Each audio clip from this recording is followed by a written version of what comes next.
Hey everybody, time for a Tuesday treasure. I think I missed last week, but what else, what else is new? So I wrote this in the summer of '07. It's called the Towpath. Not exactly about the Cape, but animals were used on the Cape for service. So this will give you an idea. I wrote about being a summer kid on Cape Cod in some past ruminations. Summers seem to be my most memorable times. The summer after high school graduation, I lived on our 46-foot bay-built boat, Taipan, in the Patuxent Naval Air Station Marina on Chesapeake Bay. It was a great treat and almost like having your own apartment. Being independent, cooking your own food, working on the boat, and staying up half the night couldn't have been more fun for the newly minted graduate. I would fish from the boat, catching eel and some of those delicious Chesapeake blue crabs. Boiling crabs on the dock and adding some corn on the cob made a meal almost like our famous New England clam bake: lobsters, corn, potatoes, and steamers. It's a lot more work to pick meat from a crab than a lobster, but the same basic principles apply. Our ancestors worked with animals to make their living. I've seen pictures of men with horse-drawn wagons emptying fish weirs at low tide. Oxen were used as the power source to drive piles into the seafloor to build piers, and they were also used to move houses. I spent 2 summers working with barge mules on the Chesapeake and Ohio C&O Canal in Washington, D.C. Unfortunately, I didn't spend all my summers on the Cape, but at least I was never far from the water with any of my work. The Chesapeake and Ohio Canal was built in the early 1800s to connect Washington, D.C. to Pittsburgh, Pennsylvania, because the Potomac River is not navigable above the Great Falls in Virginia. Railroads did not exist yet, and the Erie Canal had already proved to be an economic success. The C&O Canal would provide a link from the Chesapeake Bay to the Ohio River. The canal was built beside the Potomac River, its water source. There was a 12-foot wide towpath at the edge of the canal, and the canal was about 60 feet wide. Families lived on their 90-foot long barges in a 12 by 12-foot cabin in the stern of the vessel. The mules had their own cabin in the bow. Our interpretive barge was an exact replica of cargo barges, but we had benches for tourists to sit, where the cargoes of lumber and coal would be stored. A barge could carry 100 tons of coal. This canal was an amazing engineering feat. There was one point where barges had to traverse a 3,000-foot long tunnel. In other areas, the terrain was so rough that aqueducts had to be built to cross ravines. In fact, there was an aqueduct to take barges across the Potomac River from Washington to Alexandria, where the sailing ships would dock and transfer their cargoes. The canal was 185 miles long, and the family worked 12 to 18 hours a day, going about 3 miles an hour. At this rate, you could manage the distance from Cumberland, Maryland, Harper's Ferry, to Washington in about 7 days. Mules do not work alone on the towpath. Someone has to walk with them. If you try to keep up a 3-mile-per-hour pace all day, you'll have had a workout.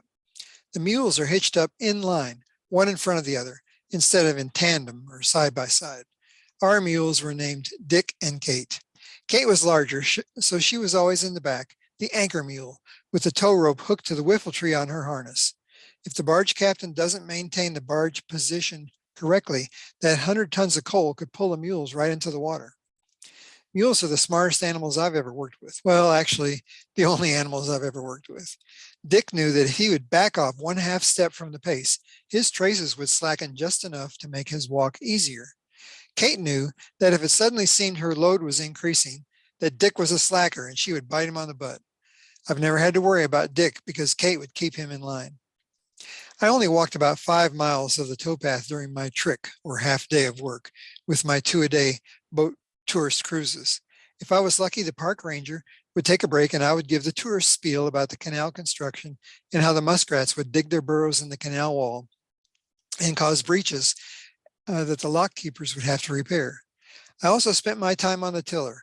A barge has a 6-foot tiller attached to a barn door sized rudder, and I could turn that baby around at the end of our tour on a dime. There was no problem knowing where the turnaround point was because Dick and Kate had it memorized. They would not pull the barge past that point. They just waited for the hands to get the barge turned around, tow rope passed from one side of the boat to the other, and then start the long pull back home. If it had rained recently, Dick would always make a small detour on the towpath to splash through puddles.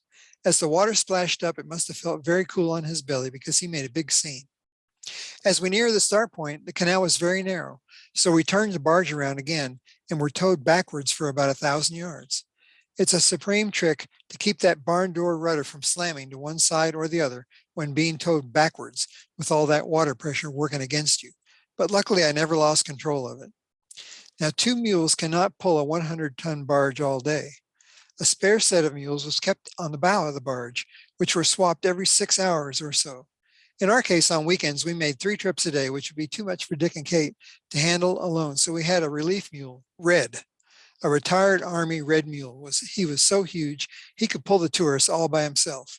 It's interesting that a mule will not drink water until he finishes his daily work. How would you like to walk 20 miles with a belly full of water sloshing around? So between trips, they would not drink, even when you put the bucket in front of them. But at the end of the day, right before being loaded onto the trailer, they would suck down that water like there was no tomorrow. Horses are not nearly this smart and have nowhere near the stamina of a mule. There are 74 locks on the C&O Canal, and they raised or lowered barges nearly 10 feet each time. In between locks, a 3 or 4 mile stretch of canal and towpath are perfectly level. Water will not have it any other way. There is very little current in the canal, so it didn't matter whether you were pulling east or west. At the start of each trip, we hauled the barge into one of the original 100-foot long locks, closed the gates, and opened the sluice. You can raise 100 tons of barge, tourists and all, 10 feet in 10 minutes. I always warned tourists in the front of the barge they might get wet when I let the water into the lock. At the end of the trip, we lowered the barge back to its starting point by just pulling the plug and letting the water drain out of the lock. It was the job of the Potomac River to supply enough water to lower the boats and keep the muskrats happy. River, man, and mule were an amazing partnership. These animals were well cared for since the lifestyle of a small family barge business depended on their well-being. I hope the story has given you a little insight into the use of animals as the machinery of life. We've all got these kinds of stories running around in our heads. You know, your children, grandchildren, and friends would greatly appreciate hearing your tales. How about spending some time, just a couple of days a week, recording some of these mental treats for the rest of us? And I wanted to share this picture I've got of the barge. Hopefully you can see that. I don't know if I can zoom in any, but the barge is being towed backwards. The rudder is sticking out, the tiller, and then you can see the tow rope. Unfortunately, you can't see Dick and Kate. Well, hope you've enjoyed this series, and see you next week.